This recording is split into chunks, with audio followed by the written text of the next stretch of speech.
los saludos a todos los padres que están aquí asistiendo a esta presentación que se llama Elementos de Participación Efectiva de Familias. Yo me llamo Sergio Hernández, soy el director de participación comunitaria y de familias en la Junta Directiva de Educación del Estado de Illinois. Y voy a dejar que se presente a Merced. Hola, buenas tardes a todos. Mi nombre es Merced Alfaro. Soy presidenta del BIPAC aquí en Round Lake y soy una simple mamá igual que todos ustedes. Ya voy a dejar que Sandra se presente. Bonjour à tous, je suis Sandra Lopez, je suis gérante des relations publiques et participation communautaire de la bibliothèque publique de la région de Round Lake. Et Maria, oui, bonjour, je suis Maria Colopez, je suis facilitatrice des relations pour l'État de Round Lake, pour le canton de Round Lake. Donc nous allons commencer avec la présentation. Nous allons parler de thèmes, des éléments de participation communautaire de familles efficaces. Nous allons voir également la perspective de notre mère leader, Merced, la perspective de la facilitatrice, Sandra, et la perspective de la partenaire communautaire, Maria, qui est notre communautaire, donc Marie, qui va nous présenter la perspective de point de vue donc, de l'ISBE, et nous partagerons par la suite les différentes étapes. Concernant le Conseil de l'Illinois, nous avons le souci de travailler dans un environnement d'équité et en assurant que toutes les politiques, programmes et pratiques réaffirment les valeurs que chaque enfant porte en lui avec ses expériences de vie pour fournir un appui des programmes et opportunités éducatives dont ils ont besoin pour parvenir à leurs objectifs. Nous avons 4 principes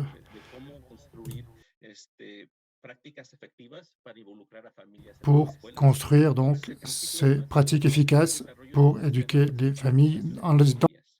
Donc cela peut être effectué au sein des différentes polices et dans différents districts scolaires et programmes, en s'assurant que chaque famille puisse participer au développement de ses enfants avec les professeurs, avec les gens qui travaillent au sein de l'institut scolaire, qui doivent développer un environnement favorable et en s'assurant que les parents puissent se rendre à l'école. Ils sont totalement invités et puissent donc faire partie pleinement du développement émotif et éducatif de leurs enfants.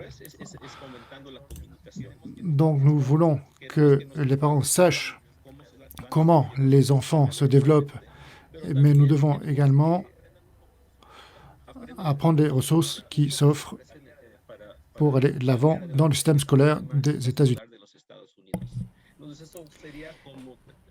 Alors, ça serait aussi pour lui, pour savoir comment avoir des bourses pour aller à l'université et aussi pour savoir les différents programmes qu'il y en a pour l'été, etc. Pour communiquer de différents programmes et des différentes ressources qu'il y a pour les étudiants, etc. Et les principes 4, c'est de l'inclusion pour les parents pour prendre des décisions. Pas seulement pour cette chose que les enfants sont en train d'apprendre, mais aussi pour les écoles. On a tout ça pour les programmes bilingues. Et c'est un fait exigé pour les lois, pour les législations, pour tous les programmes qu'on a. On a des parents qui sont des leaders et qui s'assurent que tous les programmes sont vraiment utiles pour les étudiants qui sont inscrits.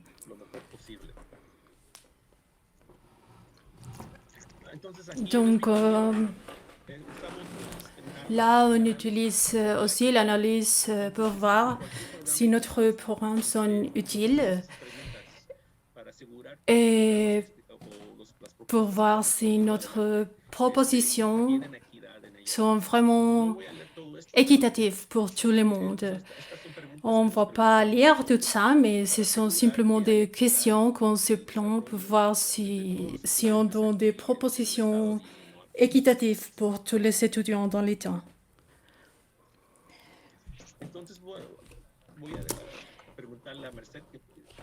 Maintenant, je veux demander Merced pour nous donner ses perspectives. Bon, moi, je suis ici pour vous partager mon expérience. Je suis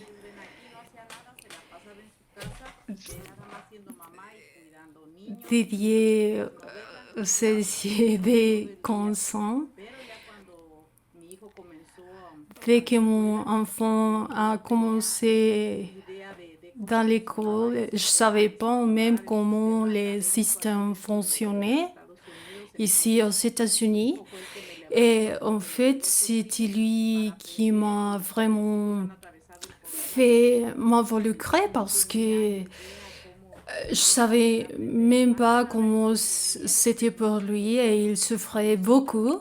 Et c'était ça qui m'a fait m'involucrer. Et bien sûr, comme mère, l'amour que j'ai pour lui, je possède toutes mes peurs de côté. Et la langue aussi parce que dans beaucoup d'occasions, je crois que c'est la langue que nous fait nous reculer, mais je vous dis, parents, que même si on ne parle pas comme les autres parents, même si on a un accent différent, on ne doit pas nous éloigner. On doit être courageuse, on doit aller à l'école, on doit faire des questions. Et si un porte se ferme devant nous, on doit être là pour lui. Parce que quand nous, comme parents, trouvons qu'on a une voix, on sait vraiment qu'on peut parler pour eux, qu'on peut nous rapprocher aux administrateurs et les écoles vont être mieux et notre enfants aussi. Parce que c'est nous qui parlons par eux, c'est nous qui leur défendons. Et en fait, moi, je ne suis pas la même personne qui était quand ils sont auparavant. J'occupe beaucoup de mon temps en faisant tout ça et j'ai appris beaucoup de systèmes et de comment ça marche, comment mes enfants apprennent et c'est quoi dans chaque étape. Et de différents livres, de différentes étapes. C'est un apprentissage continu, c'est vrai. Et pour moi, c'est comme pour inviter aussi de différents moments pour aller à l'école parce que je sais qu'on a beaucoup de choses à faire à la maison aussi, mais on a aussi beaucoup à partager dehors, dans la communauté. Et on a beaucoup de talents à communiquer et à partager avec les autres. Parce que c'est pas seulement parce que nous sommes des mamans qu'on doit rester à la maison. On doit vraiment aller dehors et aider les autres. Et ça nous donne aussi une perspective différente, une motivation différente. Et c'est aussi une motivation très grande pour notre enfant. Alors, c'est ça que j'ai voulu partager avec vous.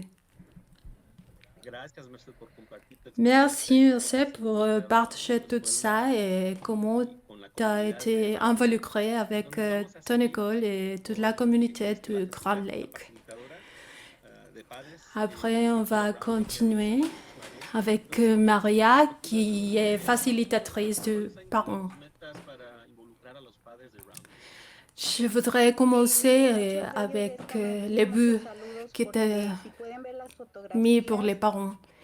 Oui, au premier, tout au début, je voudrais commencer en remerciant tous les parents qui sont ici, parce que quand je suis arrivée, le premier, c'était de développer la confiance, en fait, parce que chaque communauté a de différents besoins, de différents talents. Et aussi, chaque parent a des différents besoins ainsi que ses enfants.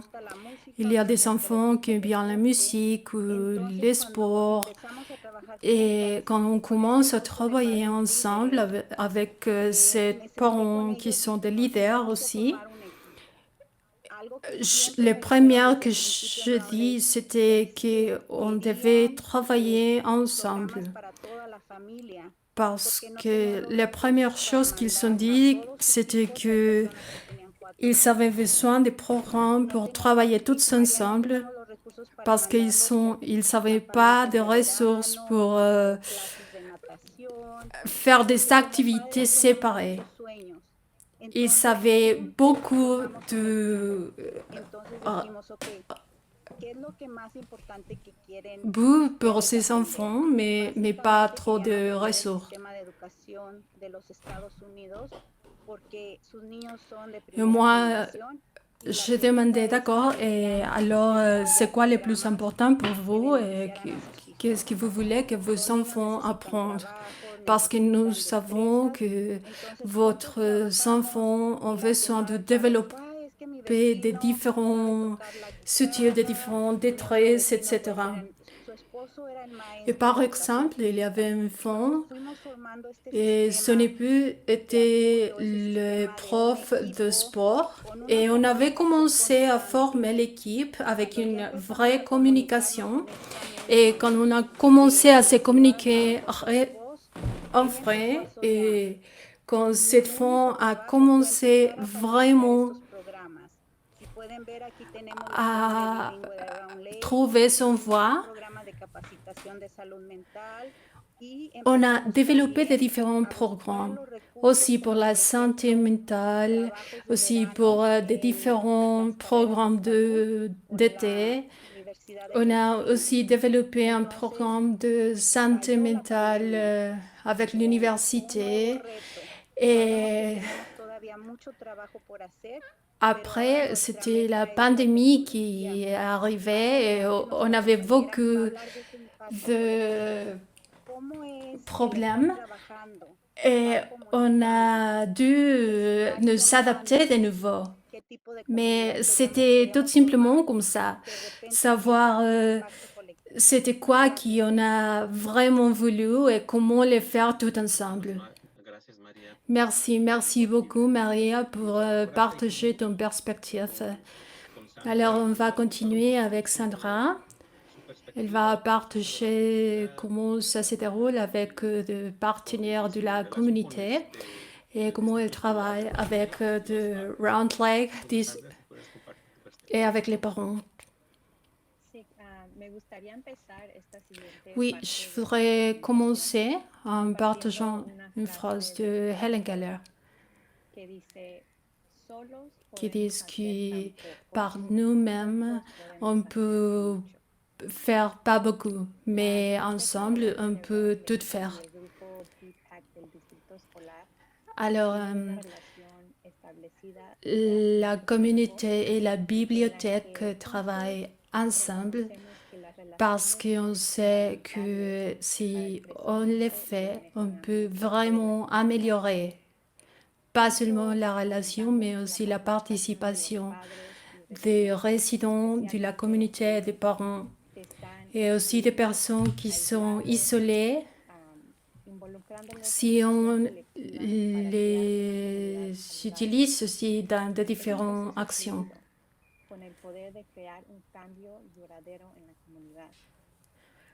Ça, c'est un procès qu'on doit continuer à travailler tout le temps et on doit développer du leadership et on a une relation avec les autorités qui c'est vraiment fort et que c'est la base parce que en fait c'est ça qui nous a permis vraiment connaître et comprendre tout ce qu'on a besoin. Ça reflète aussi les besoins de la communauté.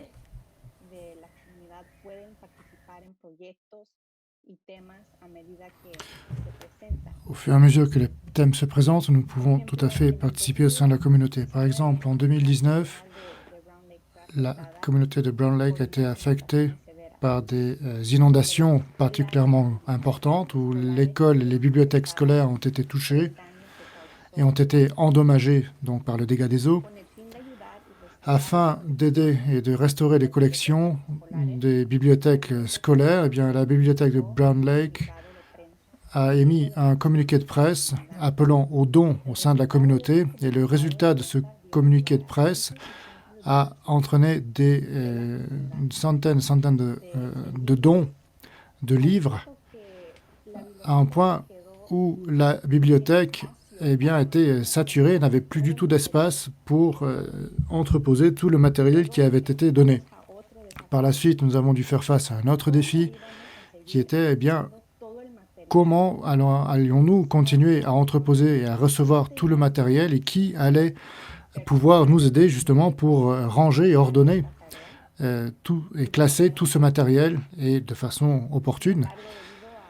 Alors, du fait de nos relations fondamentales avec le groupe IPAC, nous avons pu entrer en contact et de nombreux bénévoles sont venus nous aider avec le personnel de la bibliothèque. Nous avons pu donc ranger et classer tous les livres et réorganiser toutes les collections des bibliothèques scolaires. Ici, vous voyez quelques images des inondations, mais là, vous voyez ici à l'écran maintenant les images des groupes de contact d'aide qui travaillent donc avec le personnel de la bibliothèque et qui procèdent au classement de tout le matériel. Et ici, on peut voir clairement le dommage causé par ces inondations. On peut voir ici le niveau d'eau particulièrement élevé. Ce sont ici les bibliothèques. Donc, vous voyez le niveau élevé de l'eau dans la bibliothèque.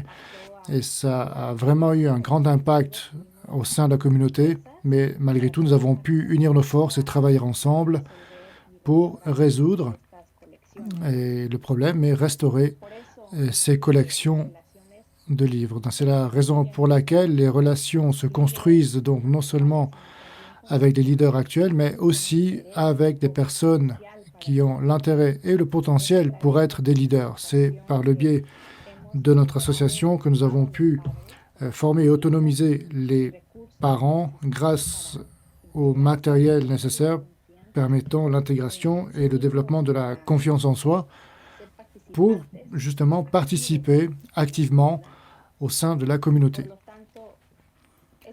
Ainsi, il est important de penser également au pourquoi. Pourquoi est-ce important de cultiver cette participation des parents? Nous croyons que pour créer un espace au sein duquel les personnes puissent se connecter et partager leurs préoccupations, puissent être autonomisées et puissent agir pour leurs intérêts. Alors, non, excusez-moi. Quand nous résolvons la question du pourquoi, eh bien, on se rend compte où nous allons. Quand nous avons découvert pourquoi il était nécessaire d'unir nos forces, eh bien, nous avons pu voir clairement nos objectifs et travailler ensemble pour atteindre finalement les objectifs que nous nous étions fixés. Il n'y a pas de meilleur pouvoir qu'une communauté qui découvre vraiment ce qu'elle veut. Et c'est ce qui vraiment donne d'autant plus de force. À l'issue de la pandémie, il y a un groupe qui a été créé par Maria Columna. Il s'agit d'un groupe formé de 8 facilitateurs, des parents donc de 8 communautés différentes pour lesquelles la bibliothèque de Brown Lake donc est un point de regroupement qui regroupe Brown Lake, Fast Lake, Zion Waukegan, North Chicago, Beach Park, Highland Park, Highwood, McHenry et Fernie. Notre mission est d'autonomiser les familles, de les former et de développer les ressources communautaires afin de pouvoir venir en aide et d'épauler et de participer à la réussite scolaire des étudiants par le biais du réseau de ces familles. Ce sont vraiment des travailleurs qui sont en première ligne dans le rôle éducatif. Ils consacrent leur temps à aider les parents au sein du système éducatif avant que ces jeunes-là accèdent à l'université. Comme je le disais, pendant la pandémie, eh bien, ce groupe qui servait de conseiller au groupe scolaire, et l'un des objectifs de ce groupe était qu'au fur et à mesure que les résidents déménageaient ou partaient vivre dans d'autres communautés, eh bien, ils puissent malgré tout continuer leur développement et empêcher que leur déménagement, leur changement de vie n'entraîne de retard. Donc, nous avons voulu développer ces entités de facilitateurs à l'égard des parents pour pouvoir justement permettre une meilleure intégration au sein de la nouvelle communauté. Et cela par le biais d'associations comme des associations qui permettent d'acquérir la confiance des parents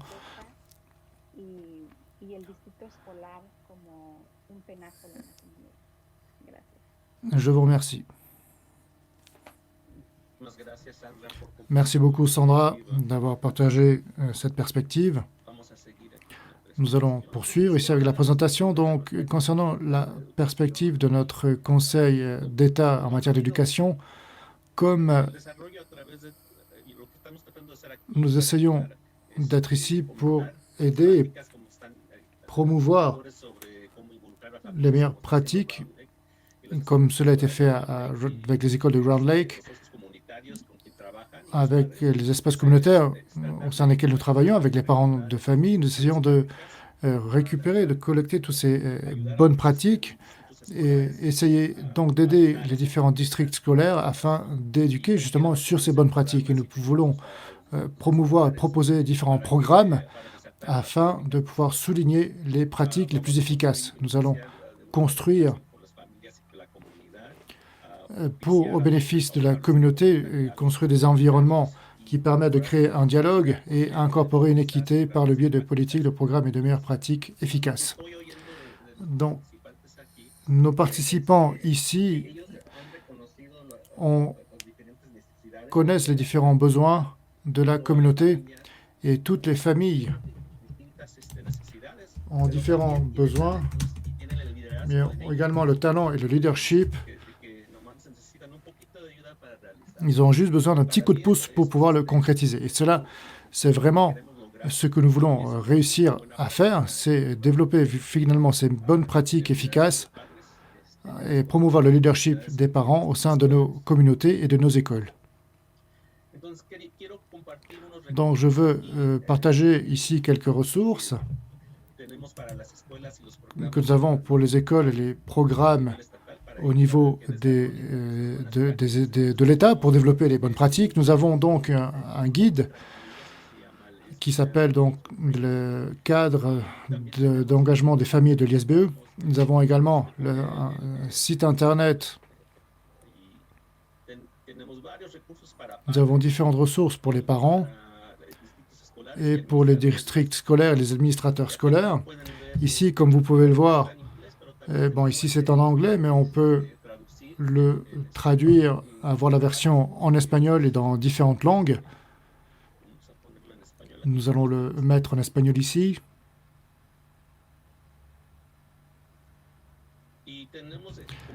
Et nous avons donc ici différentes ressources pour les familles, des informations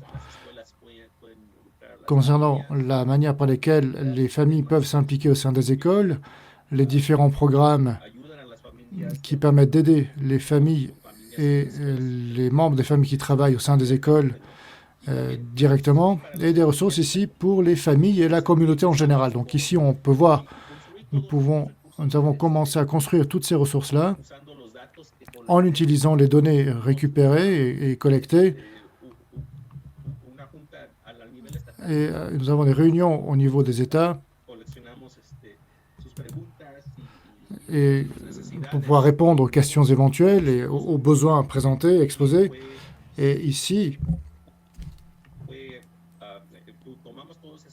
nous avons pris toutes ces données et nous avons commencé avec les besoins basiques, tout simplement comment subvenir à l'alimentation des familles, toute la question de l'énergie électrique. Ici, nous connectons toutes les ressources nécessaires pour les familles et nous poursuivons par la suite avec la question académique et socio-émotionnelle.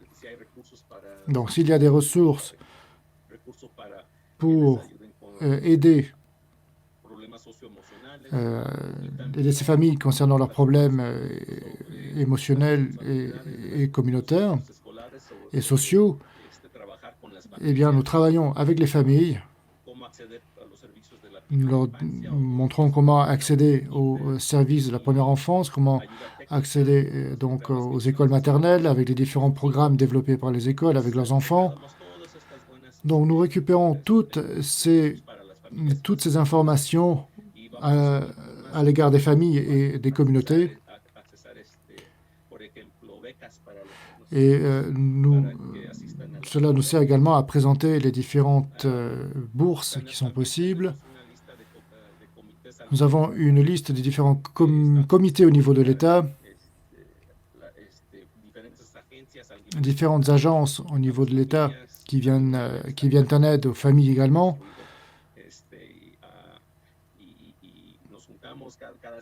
On se réunit toutes les semaines pour planifier, donc au niveau régional, au niveau de l'Illinois et au niveau de l'État. Donc, ce sont les différentes organisations ici, au niveau de l'État, donc qui sont au bénéfice des familles. Alors, je reviens à la présentation. Et je vois ici certaines ressources qui proviennent de Round Lake.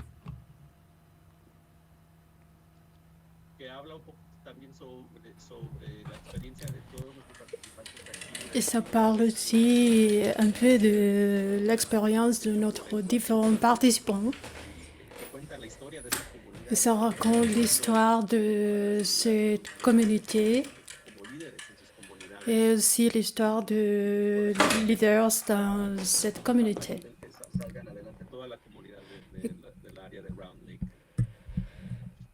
Ça, c'est spécifiquement de Round Lake. Ici, ça dit c'est quoi une communauté. Et là, il raconte toute l'histoire de différents programmes qu'ils sont développés pour aider les différentes familles.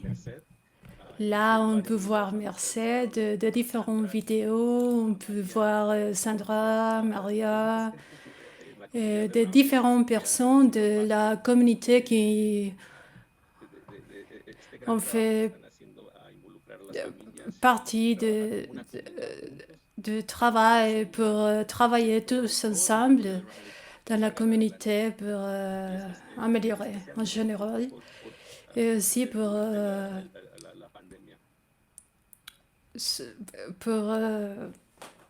faire de bien pendant la pandémie.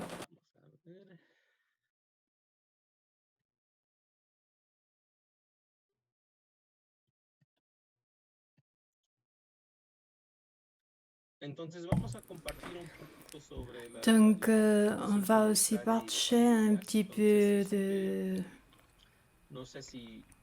la participation communautaire, la participation des familles. Je ne sais pas si Maria, Sandra veut partager quelques valeurs, quelques principes qu'on a pris. Ça, que c'est qu'on doit prendre, pas seulement pour Salt Lake, mais pour tous les temps, en fait. Oui, je vais commencer. Chaque communauté a des différents besoins, comme j'avais déjà dit. Alors, on doit aussi voir que le leadership, c'est différent dans chaque communauté. C'est important de l'apprendre parce que quand je suis arrivée, les parents m'ont aller dans la boulangerie, dans le supermarché. C'était là que je commençais à vraiment connaître de différents endroits et de différents besoins de la communauté. Alors, avant la pandémie, pour mon travail, c'était seulement 10 mois. Mais après, l'État a vu que mon travail, c'est vraiment essentiel parce que les parents s'approchent à moi. Ils m'appellent, ils m'envoient des emails, des textos. Et les autorités ont vu vraiment que je dois travailler pendant toute l'année parce que les parents ont vraiment de confiance avec moi. Et ils ont commencé à me demander des classes de computation. Alors, on a vu, d'accord, vous avez besoin de classes de computation, oui, mais pas seulement ça, mais on ne sait même pas comment allumer l'ordinateur. Alors, c'est pas seulement ça, mais on a besoin d'un programme vraiment basique parce que c'est pas un luxe pour le moment, mais c'est une vraie urgence parce que les parents ne sont pas seulement parents pour le moment, mais ils font le rôle de professeurs aussi. Alors, pour le moment, pendant la pandémie, j'étais même plus occupée qu'auparavant. Et Sandra était incroyable. Elle nous a donné 8 semaines de cours gratuits pour les parents. Et dès là, on a commencé à créer une vraie vision pour la communauté.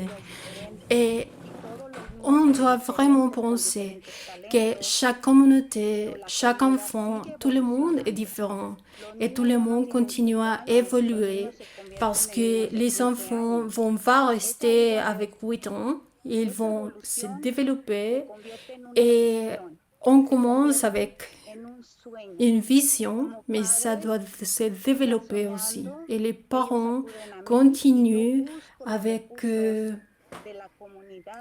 notre ressource et la vision vient des parents parce que c'est eux qui connaissent vraiment leur enfant et ils savent vraiment ce que ces enfants aiment bien. Alors, chaque enfant, chaque famille, chaque communauté a des différents talents, de différents besoins. Et si on met tous ensemble, c'est comme ça qu'on peut créer la vision pour notre génération et pour les futurs. Alors, Madame Merced, qu'est-ce que vous pouvez dire de leadership? Bon, nous, tous qui sommes ici ensemble, nous sommes déjà des leaders. Il y a des personnes qui demandent ici comment ils peuvent avoir des facilitateurs pour les parents. Bon, on a Merced, mais tous les districts ont le droit d'avoir un facilitateur, une facilitatrice. Vous devez le demander. Vous devez demander tout ça dans vous avez besoin. Vous devez le faire de bonne façon, bien sûr. Et j'ai appris ça avec ma coordinatrice, en fait, parce que au début, ma façon de le faire, c'était un peu dur. Mais non, il faut faire respectueuse, il faut faire bien. Mais quand tu trouves sa voie, tu veux y aller et demander tout ça. Des programmes pour les adolescents, des programmes spéciaux, tout ça dont vous avez besoin. Euh, Maria travaille beaucoup pour nous, mais c'est pas seulement qu'on lui dit, Maria, on a besoin de ça, non. On dit aussi, tu sais quoi, Maria, on a besoin de ça, mais comment on peut faire pour t'aider aussi? Qu'est-ce qu'on peut faire? Comment on peut faire ensemble? Et Maria est toujours là pour nous. Et en fait, ce n'est pas qu'elle dise non, non, moi c'est la professionnelle et c'est vous qui doivent le faire. Non, on travaille tout ensemble. Et moi, j'appris beaucoup. J'aime bien travailler avec les autres parents et nous sommes tous ensemble. Moi, je ne suis pas les super mamans, je ne suis pas les super professeurs. Non, j'ai beaucoup à apprendre. J'aime bien apprendre. Et j'ai beaucoup envie de faire une évolution dans l'école, dans la communauté. On fait tout le travail d'équipe et notre enfant voit aussi tout ça qu'on fait. Et je crois que ça, c'est le meilleur exemple qu'on peut lui donner. Parce que ce n'est pas seulement que je dis tu parles pas l'anglais, il faut que tu vas avec ton prof et lui dire non. C'était à moi de lui montrer comment faire. Et c'est comme ça qu'on fait dans la communauté aussi. Et ce n'est pas facile, bien sûr. Et beaucoup de personnes disent, mais tu sais, les parents ne veulent pas venir. Ils ne veulent pas venir aux réunions, ils ne veulent pas faire. Mais non, les parents disent, oui, nous voulons vraiment être aussi là, mais on ne sait pas comment.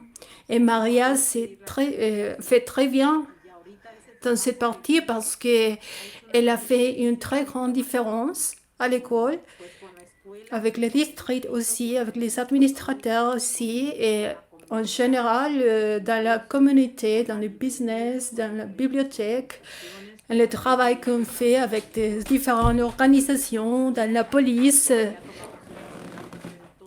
Mais c'est clair que tout c'est en travaillant en équipe. Parce que c'est pas seulement que nous sommes en équipe, mais on est comme une famille. Et on trouve notre vraie passion. Je ne suis pas là seulement pour demander des choses pour mes enfants. Mais chaque fois que je sais que quelqu'un enfant de l'école a réussi quelque chose, je suis fière pour lui, je suis fière pour elle, parce que nous sommes faits tout ensemble et tout va améliorer. L'école, la communauté, tous. Je suis sûre que tout le monde aimerait bien d'avoir une meilleure communauté et je suis sûre que si on le fait ensemble avec l'école, on peut le faire. Alors, il faut vraiment rêver, il faut vraiment demander tout ce qu'on veut et aussi travailler avec eux. Merci. Oui, moi, je voudrais seulement dire que c'est important d'avoir un plan d'action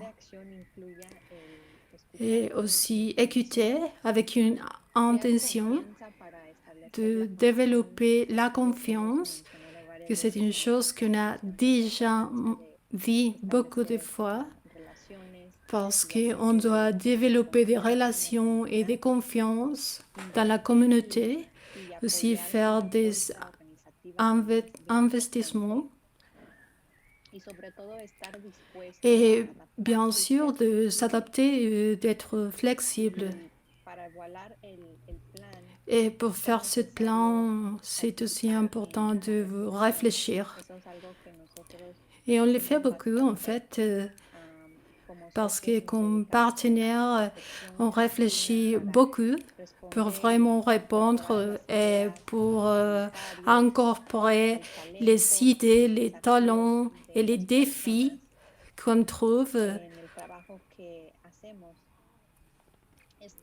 Alors, je crois que ça montre que nous, comme institution, on écoute vraiment. Maria a dit qu'on guerre tout ça de technologie pendant la pandémie, oui. Et c'est vrai qu'on n'était pas préparés. Et en fait, ça a devenu un aspect de...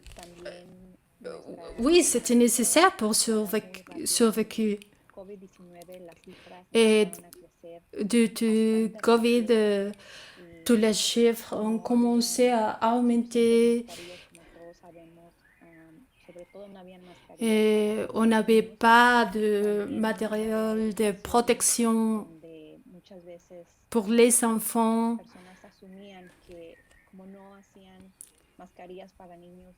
Et en fait, les parents ont commencé à penser que comme les pharmacies ne faisaient pas de masques pour les enfants, alors c'était pas nécessaire de les porter. Et on a leur appris que c'était pas le cas. On a commencé à le fabriquer en fait et à leur donner. Et en fait, c'est seulement de montrer que nous sommes là l'un pour l'autre. Il y a beaucoup de projets qui c'était très intéressant de partager, mais je sais qu'on n'a pas trop de temps. Alors, je vais seulement partager une phrase qui dit que si on ne réfléchit pas, on marche seulement, mais on n'a pas d'utilité dans notre action. Merci beaucoup à tous. Je crois qu'on arrive presque à la fin de la présentation. On a répondu presque toutes les questions que je vois sur les chats. Je vois que vous demandez aussi si c'est important d'avoir une bonne relation avec les conseils de l'éducation de l'État ou non. Je crois que ça serait une bonne idée si Maria peut nous donner une réponse. Oui, en fait, c'est le travail qu'on fait avec la communauté. Parce que les personnes qui sont dans le conseil font aussi partie de la communauté.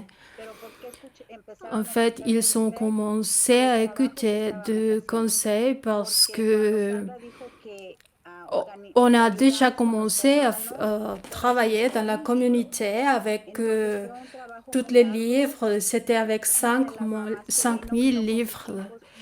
Et c'était dans ce cas une mère qui était venue avec ses enfants pour aider, pour travailler et tout. Alors, c'est vrai qu'on veut améliorer la communauté et les personnes de la communauté ont été involucrées dans les projets. Ils ont commencé à nous aider et ils ont commencé aussi à connaître tout ça qu'on a fait. Et maintenant, Madame Alfaro vient chaque mois pour connaître le travail qu'on fait. On travaille aussi avec des différentes organisations. Alors, en fait, c'est le travail qui montre ce que nous fait et c'est ça qui donne d'informations de mes leaders. Alors, ce n'est pas de magique, tu sais, c'est vraiment la vision dont j'ai parlé. C'est que nous faisons tous ensemble. C'est comme une fête, c'est vraiment bruyant, oui, et c'est ça que nous sommes. On fait beaucoup de bruit tous ensemble. Bon, merci beaucoup à tous qui sont venus ici. J'espère que c'était utile pour vous. Ici, c'est toute l'information pour nous contacter. Et si vous êtes intéressé à nous contacter ou apprendre un peu plus de nous, vous pouvez l'obtenir ici. Un bon week-end et merci de nouveau. Merci à notre représentant. Merci de nouveau.